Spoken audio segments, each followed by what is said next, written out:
सबसे पहले आप सबको मेरी प्यार भरी नमस्कार। आज हम ये बात बताएंगे कि ओशो जी ने क्या बताया है अगर हमने अपने विकारों पर काबू करना हो। पहले हम गुस्से को एग्जाम्पल लेकर चलते हैं। अगर हमने अपने गुस्से को काबू में करना है, गुस्से से छुटकारा पाना है, तो हमें क्या करना होगा। अब सपोज करो, अगर हमारी ये प्रॉब्लम है कि हम एक गुस्सैल किस्म के इंसान हैं और हमने ये डिसाइड कर लिया कि अब हम गुस्सा नहीं करेंगे। नॉर्मली क्या होता है, नॉर्मली हमारे लाइफ में ऐसा ही होता है। हमें प्रॉब्लम है गुस्से की, हमें ये पता है और हमने डिसाइड कर लिया कि अब हम कभी गुस्सा नहीं करेंगे। तो इसका रिजल्ट क्या होगा? इसका रिजल्ट कुछ ऐसा ही होता है, आपके साथ भी ऐसा ही हुआ होगा कि आपको एक सिचुएशन में गुस्सा आ गया। आपने डिसाइड किया हुआ था कि मैंने गुस्सा करना नहीं है, पर एक सिचुएशन ऐसी आई कि आपको गुस्सा आ गया, आपने गुस्सा कर भी दिया। और उसके बाद क्या हुआ? गुस्सा करने के बाद अब आपको फिर दोबारा गुस्सा आने लगेगा कि मैंने तो यह डिसाइड किया था कि गुस्सा करना नहीं है, पर फिर भी मैंने गुस्सा कर दिया। तो यहां पर आ गया आपको डबल गुस्सा। पहला गुस्सा जो आपने एक्शन कर लिया किसी सिचुएशन की वजह से।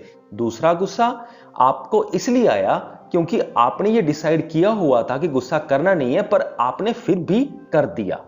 ऐसी ही समस्याएं आती हैं जब हम किसी चीज को गलत या सही ठहरा देते हैं।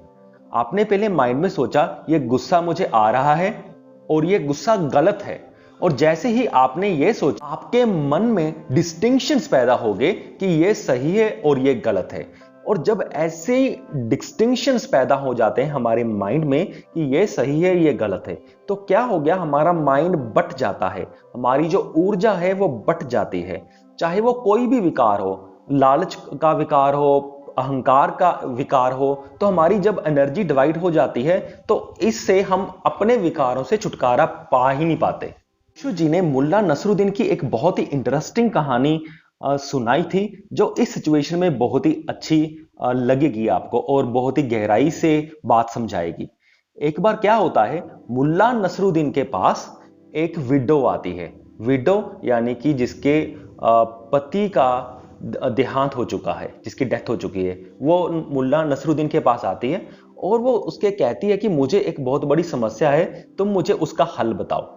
तो वो समस्या, इसने पूछा कि वो समस्या क्या है। फिर उस विडो ने, उस औरत ने बताया कि एक तरफ तो मुझे एक ऐसा इंसान प्यार करता है जो मुझसे यंग है और मुझसे ब्यूटीफुल है, मुझसे उम्र में काफी छोटा है और बहुत अच्छा है, हैंडसम है, पर वो गरीब बहुत है। पर दूसरी तरफ मुझे एक ऐसा इंसान पसंद है जो कोई और है, दूसरा इंसान ऐसा पसंद है, यानी कि वो, उसके पास पैसा बहुत ज्यादा है पर वो दिखने में बहुत ही ज्यादा करूप है, उसको देखने को भी मन नहीं करता। तो वो औरत कह रही है कि मैं कंफ्यूज्ड हूं कि ये दोनों ही मुझसे प्यार करते हैं, मैं किसको चुनूं? मैं उस गरीब को चुनूं जो दिखने में अच्छा है, या उस अमीर को चुनूं जो दिखने में करूप है? तो मुल्ला नसरुद्दीन सोचते रहे, सोच सोचकर फिर उन्होंने बताया, आप ऐसा करो, शादी अमीर से कर लो पर अच्छे से गरीब से भी रहना। तो ये थोड़ी सी फनी कहानी है, पर ऐसे ही हमारी मन की हालत होती है। हम सिर्फ दो चीजों में फंसे रह जाते हैं, और जब हम ऐसी ही डिसीजंस लेते हैं सोच सोच करके, तो फिर वैसी ही कंट्रोवर्शियल हमारी लाइफ होने लगती है। ओशो जी एक बहुत ही इंटरेस्टिंग बात बताते हैं। यह बात बहुत ही ध्यान से सुनने की जरूरत है, बहुत ही गहराई से सुनने की जरूरत है। ओशो जी कहते हैं कि अगर आप किसी भी चीज के स्ट्रांगली अगेंस्ट हो तो आप अंदर ही अंदर उसके फेवर में भी हो। यह बात बहुत ही ध्यान से समझने वाली है कि अगर आपने कह दिया कि आप पैसे के अगेंस्ट हो, अगर आप बहुत स्ट्रांगली अगेंस्ट हो, तो अंदर ही अंदर आप उसके फेवर में ही हो। क्योंकि अगर आप मनी को, पैसे को अगर महत्व नहीं देते, तो आप ये भी ना कहते कि मैं पैसे के अगेंस्ट हूं। ऐसा ही गुस्से के साथ होता है, ऐसा ही लालच के साथ होता है, और ऐसा ही हर दुनियावी चीज के साथ होता है। जब हम किसी के अगेंस्ट होते हैं तो अंदर ही अंदर हम उसके फेवर में होते हैं। इसलिए अक्सर ऐसा होता है रिलेशनशिप्स की अगर बात करें तो, कि जिससे हमें सख्त नफरत होती है, कई बार उससे प्यार भी हो जाता है, क्योंकि अंदर ही अंदर हम उसके बारे में सोच भी रहे होते हैं, इसीलिए हमें नफरत होती है। पर जिससे हम कोई रिश्ता बनाना ही नहीं चाहते, तो उसका विचार तो ना ही हमें बाहर से कोई आता है, ना ही अंदर से कोई आता है। तो ओशो जी का जो ये बात है, ये बहुत ही गहरी है, इसे बहुत ही ध्यान से समझने की कोशिश कीजिएगा। जिस चीज के हम अगेंस्ट हैं, उस चीज के बारे में हम अंदर से भी नहीं सोचते। तो आगे बढ़ते हैं कि इस समस्या का सोल्यूशन क्या है। तो इस समस्या का सोल्यूशन यह है कि जब भी आपको गुस्सा आए, अब समस्या कौन सी थी, जो गुस्से के विकार को कैसे हमने काबू करना है, या किसी भी विकार को हमने कैसे काबू करना है। तो जब भी आपको गुस्सा आए, तो उस वक्त आपने क्या करना है, आपने गुस्सा हो जाना है। उस गुस्से को अपने अंदर ही अंदर दिमाग में लुका करके या छिपा करके नहीं रखना। तो इससे क्या होगा, आपकी जो एनर्जी है वो बटेगी नहीं।